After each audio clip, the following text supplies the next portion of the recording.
हनुमान जी कौन हैं? एक बार पार्वती जी ने शंकर जी से कहा, भगवान, अपने इस भक्त रावण को कैलाश आने से रोक दीजिए, वरना किसी दिन मैं इसे अग्नि में भस्म कर दूंगी। यह जब भी आता है मैं बहुत असहज हो जाती हूँ। यह बात मुझे बिल्कुल भी पसंद नहीं है। आप इसे समझा दीजिए, यह कैलाश में प्रवेश ना करे।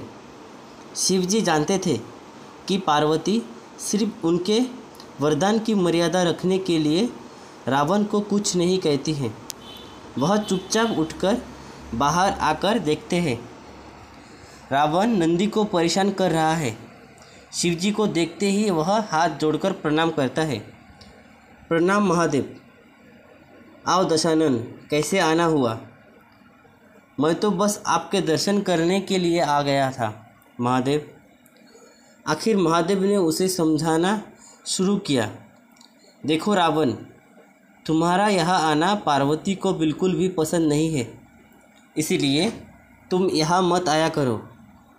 महादेव, यह आप कह रहे हैं?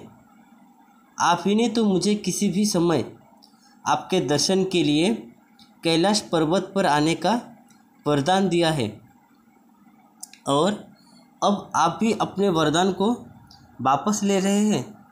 ऐसी बात नहीं है रावण, लेकिन तुम्हारे क्रियाकलापों से पार्वती परेशान रहती है, और किसी दिन उसने तुम्हें श्राप दे दिया तो मैं भी कुछ नहीं कर पाऊँगा। इसीलिए बेहतर यही है कि तुम यहाँ पर ना आओ, फिर आपका वरदान तो मिथ्या हो जाएगा। महादेव, मैं तुम्हें आज एक और वरदान देता हूँ। तुम जब भी मुझे याद करोगे मैं स्वयं ही तुम्हारे पास आ जाऊँगा, लेकिन तुम अब किसी भी परिस्थिति में कैलाश पर्वत पर मत आना। अब तुम यहाँ से जाओ, पार्वती तुमसे बहुत रुष्ट है। रावण चला जाता है। समय बदलता है। हनुमान जी रावण की स्वर्ग नगरी लंका को जलाकर राख करके चले जाते हैं, और रावण उनका कुछ नहीं कर सकता है। वह सोचते सोचते परेशान हो जाता है कि आखिर उस हनुमान में इतनी शक्ति आई कहाँ से।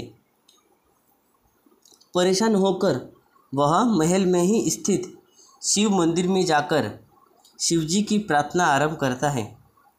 उसकी प्रार्थना से शिव जी प्रसन्न होकर प्रकट होते हैं। रावण अभिभूत होकर उनके चरणों में गिर पड़ता है। कहो दशानन, कैसे हो? शिव जी पूछते हैं। आप अंतर्यामी हो, सब कुछ जानते हैं प्रभु। एक अकेले बंदर ने मेरी लंका को और मेरे दर्प को भी जलाकर राख कर दिया है।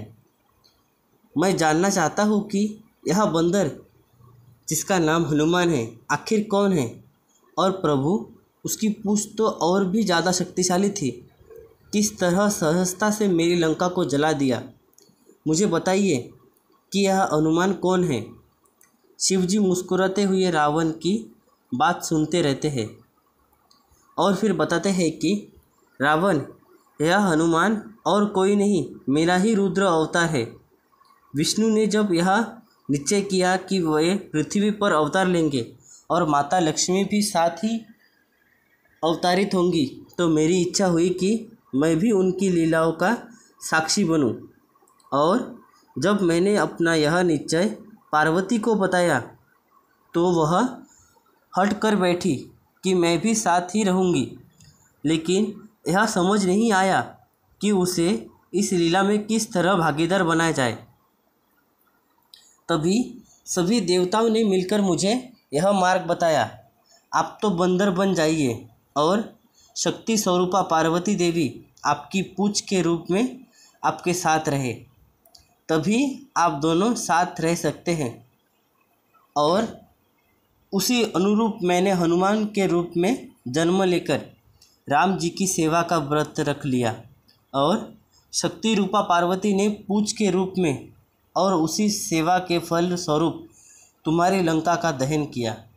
अब सुनो रावण, तुम्हारे उद्धार का समय आ गया है, अतः श्री राम के हाथों तुम्हारा उद्धार होगा।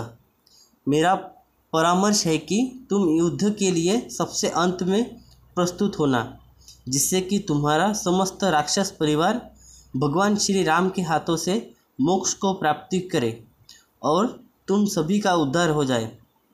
रावण को सारी परिस्थिति का ज्ञान होता है और उस अनुरूप वह युद्ध की तैयारी करता है और अपने पूरे परिवार को राम जी के समक्ष युद्ध के लिए पहले भेजता है और सबसे अंत में स्वयं मोक्ष को प्राप्त होता है। हर हर महादेव। धन्यवाद दोस्तों।